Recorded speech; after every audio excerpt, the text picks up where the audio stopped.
Welcome to Techstination. Joining us is David Plourde, a strategist with the Rugged Line at Dell. Thanks for joining us, David. Thank you very much. Great to be here. You're doing something interesting. You've come out with a listing of the top 20 most rugged jobs, and I guess the idea behind it is these people with these rugged jobs need some pretty rugged computers to be able to do their jobs. So let's talk about these jobs and the challenges that what the needs are post Dell. Sure. So basically, we wanted to come out with something that had was a little bit fun, but really recognized what we feel are some of the toughest jobs that workers face here in America. Now, I just want to point out that even though we've got a list, it doesn't go in any sequential order necessarily, and it's certainly not a rank list. We feel that every one of these jobs is very important and has very rugged elements to themselves. So, they were judged based primarily on three key factors, and that includes physical labor, fatality or injury risk, and then the environmental exposure. So from there, there was a kind of a point structure from 1 to 5 for each one of these. And so, for example, physical labor could start at like, my primary job, which is sitting behind a desk, right? And then it works up to highly physically demanding, constant physical exertion. And then you've got, then it moves into fatality risk, which would be similar in my role. I have very minimal risk of fatality or injury, maybe a paper cut. And then it moves up the stack into a high constant risk of fatality or injury.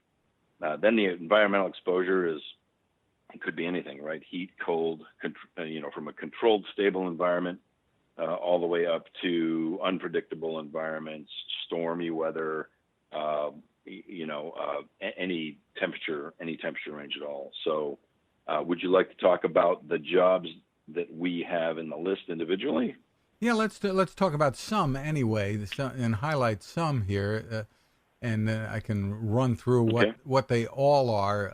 I can read them off real quick here: oil and gas engineer, police officer, mining machine operator, commercial fisherman, construction worker, military personnel, lumberjack, firefighter, EMT, electrical line technician, demolition expert, rescue worker, farmer, painter, storm chaser, geologist, volcanologist, warehouse logistics operator, marine biologist, insurance claim adjuster, pilot, manufacturing worker. So quite a variety here with different areas where there would be challenges. So let's talk about some of the most severe here and what maybe Dell can do for these people in terms of giving them computing power on the job. What are some of the more challenging ones? Certainly the more challenging ones are going to be those that are out in extreme elements all the time, right? So when you look at an oil and gas worker, whether it be an engineer or a platform engineer, they are out during various phases of their job. There is what's called upstream, and then there's midstream. Upstream is the exploration and extraction phase of oil and gas, petroleum extraction.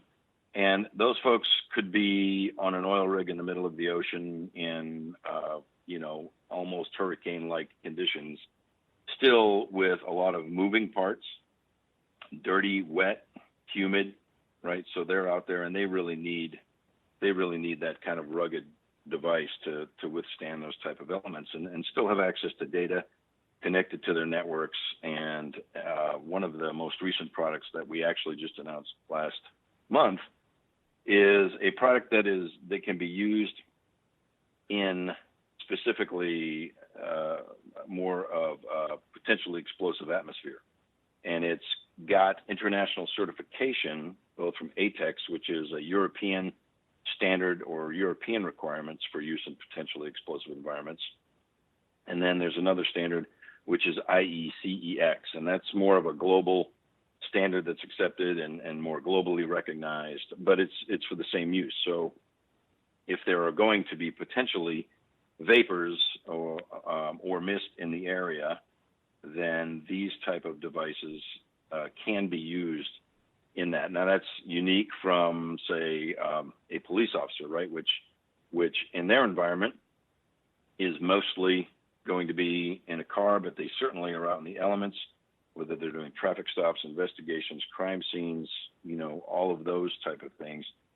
So element comes into play heavily there, as well as physical exertion for both, right? You've got oil and gas, a lot of moving parts. You're constantly on the go.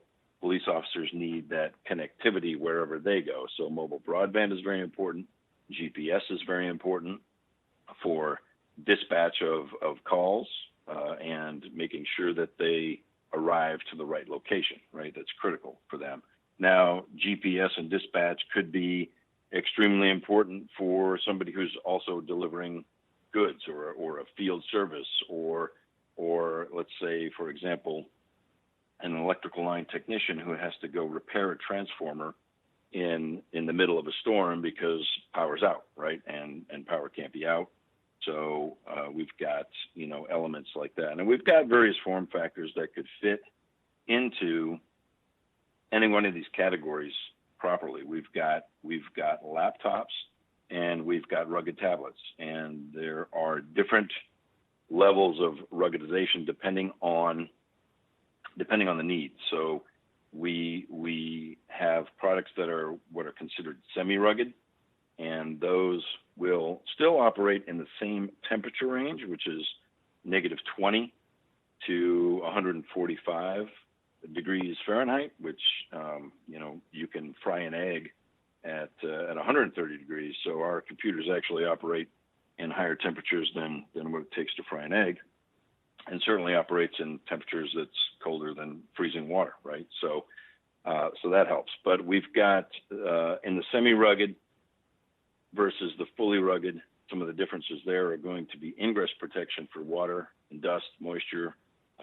salt fog. So, for example, I know that you have some experience with our folks in a previous engagement with Clipper Racing, which is a around the world sailing race, and for those people being able to communicate, navigate, and keep track of the weather while they're circumnavigating the globe, having that protection against salt fog or salt water is very important. So our fully rugged devices provide that additional layer of protection from a moisture ingress perspective. And our semi-rugged devices carry a rating of IP54. IP stands for ingress protection.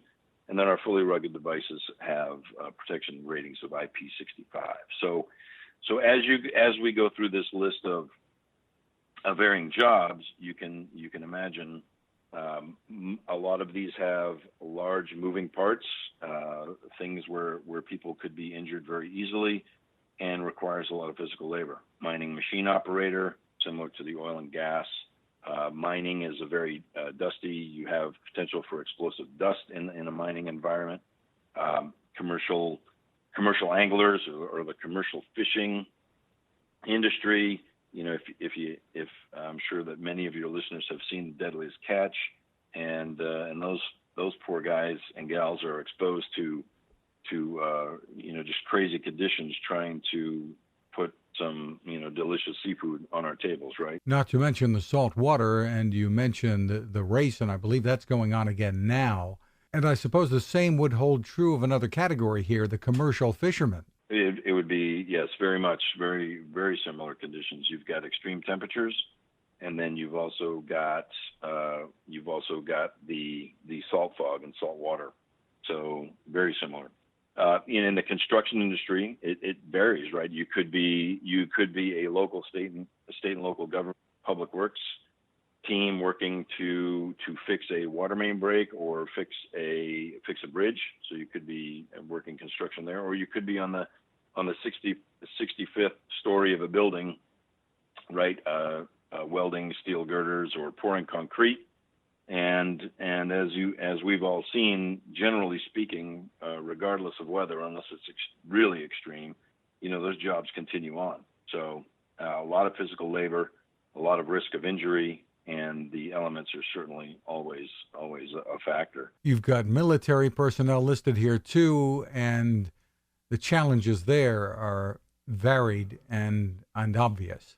Extremely varied. So you've got folks that work downrange, or that's the folks who are actually in the fight, right? And obviously they need dependable equipment to they need to rely on that hardware and that data for the activities that they're engaged in, clearly. But then you've got, on the back line with the operational support, you could be in charge of, or you could be the people who have to move the force, who have to logistically transport heavy equipment, heavy machines, load balancing, load up the aircraft, or truck personnel, whatever it is. So there's a wide varying degree, and even our military personnel, you've got you can look at them also as law enforcement, and they have their own law enforcement on base, right? So there's a varying set of responsibilities that our military personnel have to deal with out there in theater. A really varied list here. Is there a place where folks can go to get more info, to check this out? It's going to be direct2dell.com. Direct the number 2, so direct to Dell.com. Great stuff, and interesting to peruse the list. David Plourde, thanks for taking the time with us.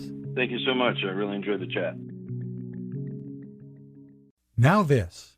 How many companies out there have continued to innovate when it comes to building a better radio? I'm Fred Fishkin, host of Techstination, and I'm here to tell you about the new CC Skywave SSB radio from the wonderful people at C. Crane. Bob and his crew really love radio, and it shows in this new compact model that is packed with features. Beyond great AM and FM reception and sound, you can tune into shortwave signals from around the world, listen to ham radio operators, aviation, and more. It's the radio you'll turn to every day, and in emergencies. It will run for nearly 3 days on just 2 AA batteries. Pair the sleep timer with the new Soft Speaker 3, and you've got the perfect radio for your nightstand. Of course, it can wake you up too. Click on C. Crane at Techstination.com and put in the code Techstination for a free flashlight with your order. They love radio, and you'll love C. Crane.